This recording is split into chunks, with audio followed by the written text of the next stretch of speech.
সময় টিভি আইনজীবীর বিরুদ্ধে জালিয়াতির অভিযোগ সম্পর্কিত যে খবর ছাপা হয়েছিল, সেই খবরটি ছাপা হওয়ার পর 15 তারিখেই এটা কোর্টের নজরে আনা হয়েছিল এবং সেই দিনই কোর্ট আদেশ দিয়েছিলেন যে এই সংবাদটি সম্পূর্ণ মিথ্যা, অসত্য এবং এই সংবাদটা যেন প্রত্যাহার করে নেওয়া হয়।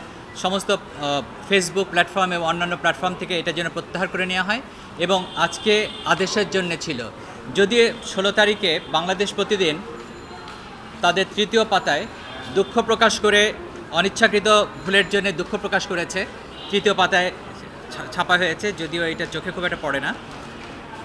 কোর্ট আজকে আদেশ দিয়েছেন যে বাংলাদেশ প্রতিদিনের সম্পাদক যদিও দুঃখ প্রকাশ করছেন, স্টিল এরকম অনিয়ন্ত্রিত, ডেসপারেট এবং তথ্য না জেনে যে এই সংবাদ পরিবেশন করেছে তার জন্য সম্পাদক এবং নিজস্ব প্রতিনিধি যার নামের বরাতে এই সংবাদ ছাপা হয়েছিল তাদেরকে আগামী বুধবার কোর্টে হাজির হতে, টু এক্সপ্লেইন দেয়ার কন্ডাক্ট, কেন এটা তারা করলো, কোন তথ্যের ভিত্তিতে করলো, এটা তাকে এক্সপ্লেন করার জন্য কোর্টে 11:30টার সময় তাদেরকে আসতে বলা হয়েছে। ওয়ালটন আবারও মিলিয়নিয়ার অফারে ওয়ালটন ফ্রিজ কিনে আপনিও হয়ে যেতে পারেন মিলিয়নিয়ার। না, বিচারপতির কাছে ভুল করার এটা যেটা হয়েছে সেটা হচ্ছে এই মিথ্যা তথ্য উপস্থাপন করার জন্য। এরকম কোনো ঘটনাই ঘটেনি, কোর্ট এরকম কোনো আদেশ দেননি।